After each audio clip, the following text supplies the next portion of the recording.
चलिए आज सुनते हैं एक नई कहानी। मेरा नाम अजीत है। मैं एक मैकेनिकल इंजीनियर हूँ।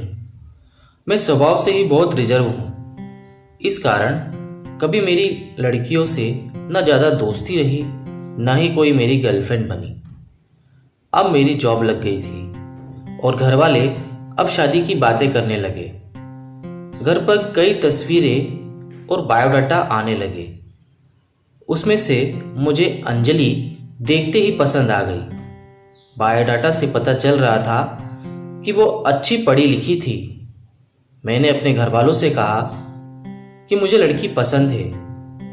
हम लोग अंजलि के घर उसे और उसके परिवार को देखने गए। फिर जब अंजलि चाय लेकर आई तो वो मुझे उसकी तस्वीर से भी ज़्यादा सुंदर लगी।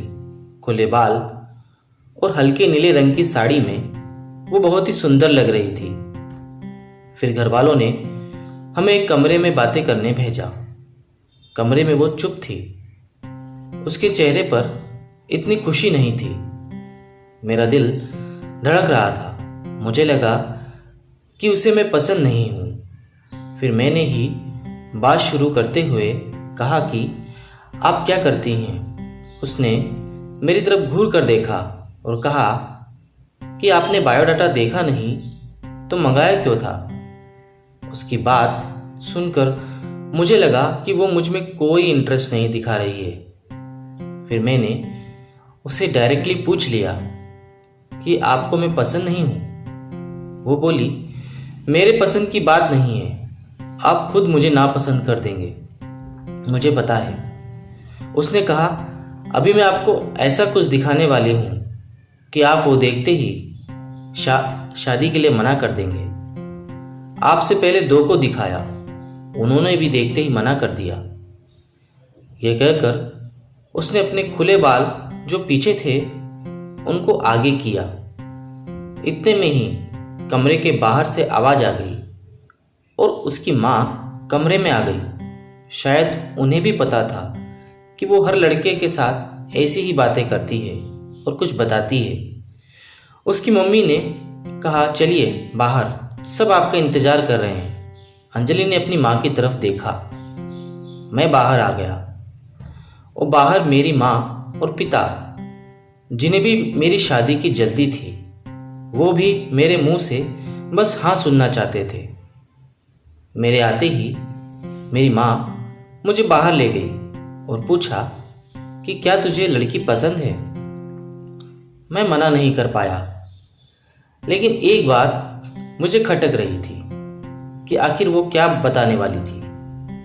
उसकी मम्मी जिस तरह से जल्दी से कमरे में आई, मुझे बाहर ले गई, लगा ऐसा जैसे वो हमारी बातें सुन रही थी। मैंने शादी के लिए हाँ कर दी। मेरे घर वालों ने उन्हें हाँ में जवाब दे दिया, लेकिन अब मैं दुविधा में था कि मैं क्या करूं। मैंने उससे बात करना चाहा। मैंने उससे नंबर नहीं मांगा था। मैंने अपनी मम्मी को कहा कि आप बात करें और उसका नंबर ले लें। मम्मी ने अंजलि की मम्मी से फ़ोन पर बात की और अंजलि का नंबर मांगा, लेकिन उन्होंने यह कहकर मना कर दिया कि अंजलि का फ़ोन अभी ख़राब है।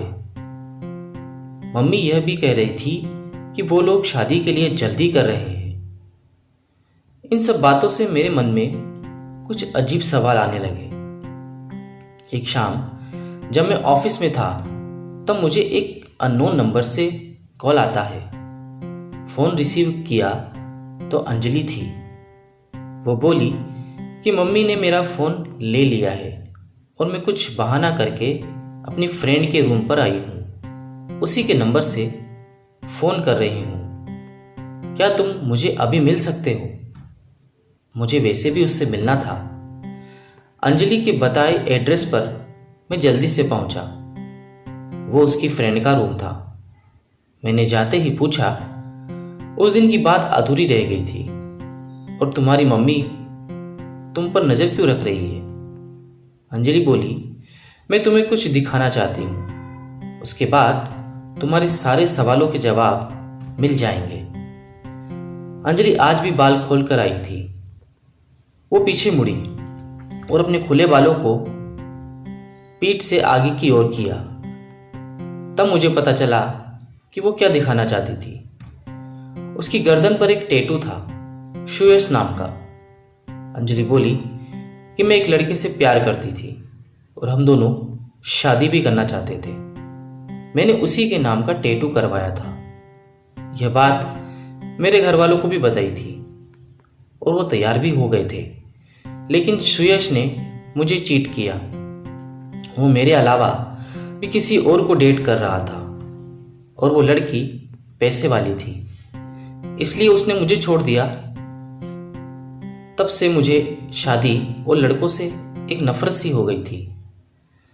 उस लड़के को मैंने बहुत प्यार किया, लेकिन उसने मुझे धोखा दिया। तुमसे पहले भी 2 लड़कों को मैंने टैटू दिखाया। उन्होंने सच जानकर शादी के लिए मना कर दिया। मम्मी इसलिए मुझ पर नजर रख रही थी कि मैं तुम्हें भी कहीं सच न बता दूं।